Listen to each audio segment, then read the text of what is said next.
तो नमस्कार सभी को, मैं चिन्मय राय। ये जो वीडियो मैं आज बनाने जा रहा हूँ, ये वीडियो है सिर्फ़ और सिर्फ पेरेंट्स के लिए। पेरेंट्स जो है भारत में, तो हमारे संस्कृति में, भारतीय संस्कृति में एक उनकी छवि को बड़ा महामंडित किया जाता है कि माँ बाप तो ईश्वर का रूप है। और जो सूरज बढ़ जाते हैं कि हम पिक्चरें देखते हैं, हम आपके हैं कौन, नदिया के पार, हम साथ साथ है, कि ये तो सच है कि भगवान है फिर भी अनजान है, धरती पे रूप माँ बाप का इस विधाता की पहचान है।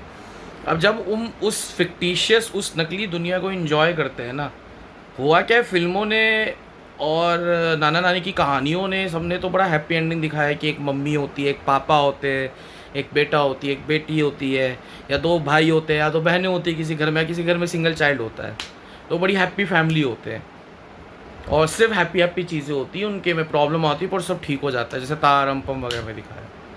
तो सवाल मेरा ये उठता है कि जो हिंदी फिल्मों में या हमारी नाना नानी की कहानियों में या समाज में जो एक फैमिली का इमेज है, एक फैमिली की परिभाषा है, क्या सच्ची में हम उसको निभा रहे? क्या हम उसको क्या निभा रहे?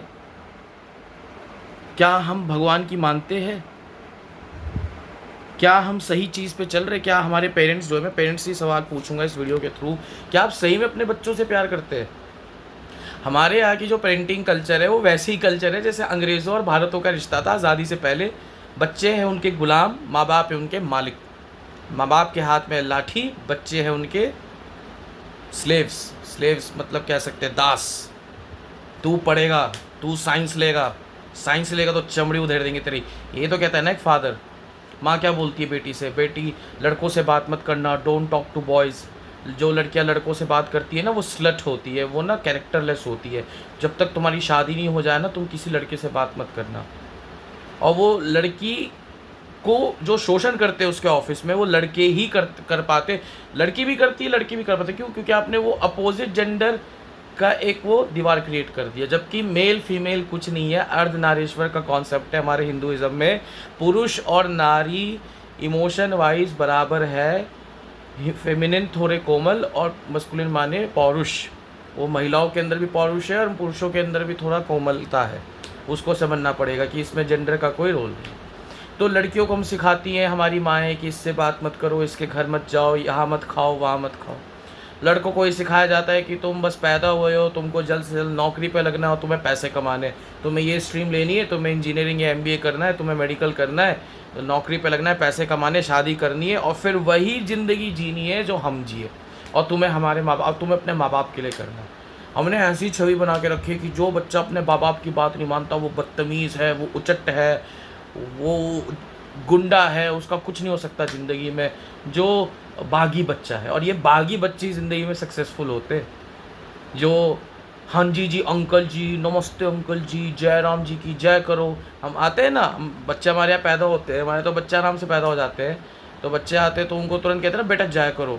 अबे वो माँ बाप नहीं समझते कि कोई भी आदमी आ रहा है अंदर से कैसा है, क्रिमिनल है, पीडोफाइल है, क्या है, कितना गंदा आदमी है, नहीं, सब आदमी के नमस्ते करो।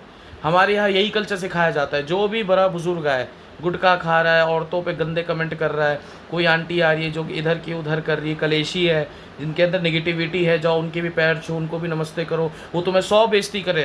तो माँ बाप को ये है कि मेरे बच्चों की बेइज्जती होते रहे, कोई गम नहीं, पर हमारे ख़ानदान का नाक नहीं कटना चाहिए।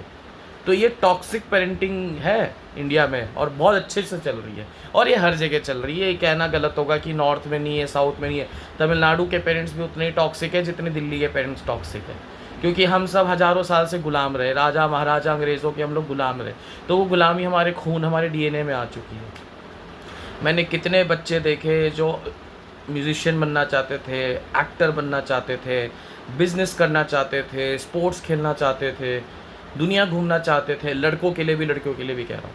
उन सब के सपने चूर चूर कर दिए। उनको कहा तुम एक 9 to 5 जॉब पकड़ो, शादी करो, बस चलो। और वो शादी में भी कोई गारंटी नहीं है। अब मैं बताता हूँ पेरेंट्स कितने गंदे होते हैं। मेरे पास कितने बच्चे आते हैं, मैं आपको आर के पुरम का एक एग्जांपल देता हूँ। हमारे आर के पुरम सेक्टर 8 में ग्राउंड्स खाली है, बच्चे खेलने नहीं आते। और वो मुझे बहुत बहुत कल मुझे हर्ट हुआ ये देखकर कि यार ये क्या हो गया। मतलब हम जब बच्चे थे, हमारा टाइम था, तो यार हमको खेलने के लिए जगह नहीं मिलती थी, हमको कोई टीम में नहीं लेता था, मतलब टीम में इतने प्लेयर्स हो जाते थे, हमको 1 मैच 2 मैच बेंच पे रखा जाता था, तीसरे मैच में हमको बीच का बिच्छू बनाया जाता था। तो हमारा जो बचपन था 2004 से लेके 2012 तक का जो हमारा बचपन था, उसमें तो खेल कूद, हंसी मजाक, लड़ाई झगड़ा, सब फुल पैकेज मिलता था हमको।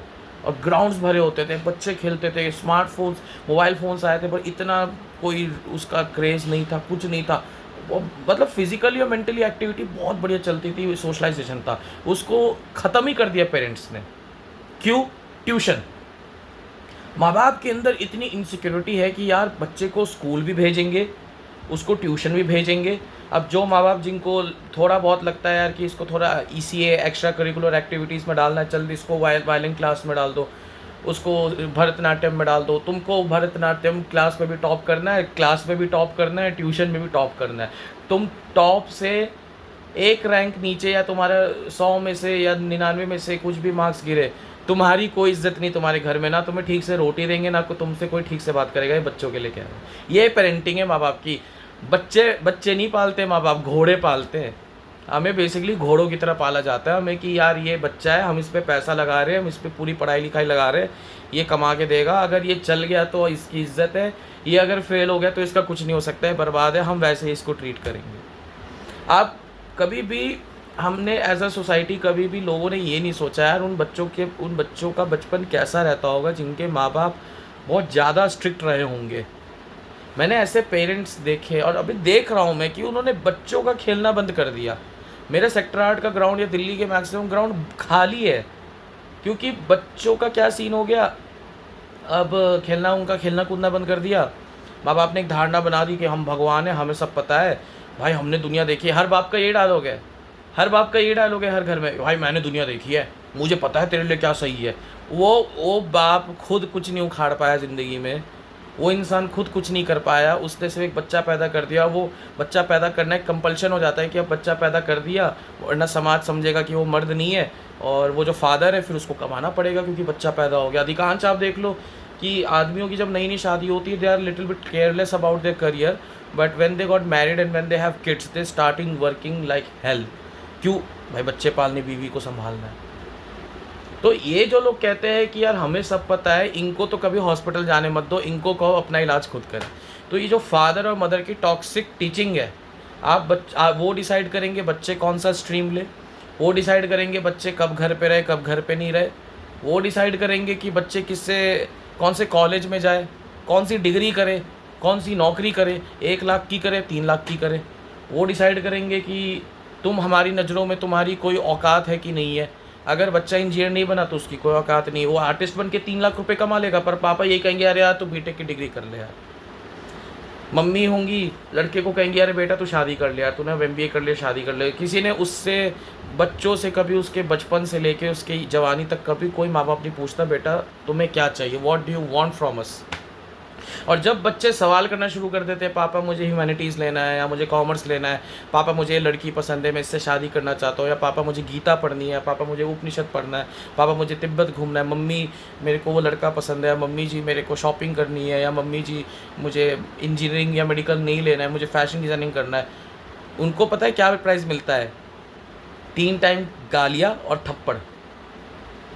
और गलती से इवन कोई लड़की, मैं कितनी लड़कियों को जानता हूँ उनका सिर्फ करियर इसलिए बर्बाद कर दिया उनके माँ बाप ने क्योंकि लड़के से वो नोट्स एक्सचेंज कर रही थी, तो घर वालों को लगा कि वो लड़की वो लड़के के प्यार में है, तो उनके माँ बाप ने उसकी पढ़ाई छुड़वा के शादी करवाई है। ऐसे भी केसेस हैं।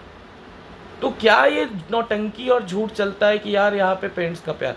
सिंपल सी चीज़ है, हम सब अज्ञानी हैं, अज्ञानी में बच्चा पैदा कर रहे हैं, अज्ञानी में सब माँ बाप बन रहे हैं। यहाँ सब एक्टिंग है, ये सब एक्टिंग है, इधर कोई माँ बाप नहीं है। हमारे माँ बाप एक ही है, महादेव। तुम जिंदा हो। ये पेरेंट्स के लिए एक लास्ट मैसेज है, अगर आप अच्छे से खा पा रहे, पी पा रहे, आपकी नौकरी अच्छी चल रही है, आपका घर में सब सेफ है और सब जिंदा है, वो इसी वजह से, भोलेनाथ की वजह से। आप लोग कोई पेरेंट्स नहीं हो, आप अपने बच्चों पे जुल्म कर रहे हो। जो अच्छे पेरेंट्स हैं मैं उनको थैंक यू कहूँगा, वो अपने बच्चों के दिल और मन की बात समझते हैं और अच्छे से उनका पालन पोषण कर रहे हैं। जो माँ बाप ये सोच के बच्चे को पाल रहे हैं कि मुझे पता है उसके लिए क्या बेहतर, पता है, पहले जाके भगवत गीता पढ़ो, तो हम अज्ञानी लोग हैं, हमको ना पेरेंटिंग आती है, हमें कुछ नहीं आती है। हम टॉक्सिक बच्चे पैदा कर रहे हैं, खुद टॉक्सिक है, बच्चों को भी टॉक्सिक बना रहे हैं, उनकी खेलने कूदने, उनकी बात करने, उनकी सोच की आज़ादी छीन रहे। उसका रिजल्ट क्या होगा? यही बच्चे कल को क्रिमिनल्स बनेंगे, यही बच्चे कल को इंसेंसिटिव बनेंगे। फिर लोग कहते हैं कि दुनिया इंसेंसिटिव क्यों है, दुनिया इतनी टॉक्सिक क्यों है? क्योंकि आपने उसके पूरे बचपन आपने उसको टॉक्सिसिटी में रखा। तो पेरेंट्स से रिक्वेस्ट है यार कि मैं ये नहीं कहता कि बच्चे 100% सही होंगे, उनकी सुन लीजिए, उनमें लड़कपन है और बच्चों से बहुत कुछ सीखा जा सकता है। मैं 27 साल का हूँ, पर मैं बच्चों के साथ बहुत इंटरेक्ट करता हूँ, ये अपने से जो छोटी उम्र के, क्योंकि जो हमसे यंगर जनरेशन है, they are more smarter than us, they are more innovative than us, they are more creative than us. आप उनसे सीखोगे तो आप कोई छोटे नहीं हो जाओगे। तो अपने बच्चों को थोड़ी आज़ादी दीजिए, थोड़ा स्पेस दीजिए, उनको उनसे थोड़ा उनसे कम्फर्ट उनको कम्फर्ट दीजिए, बात करिए। मैं गारंटी के साथ कहता हूँ वो जब जुड़ेंगे ना, वो सच्चा प्यार होगा। आज के लिए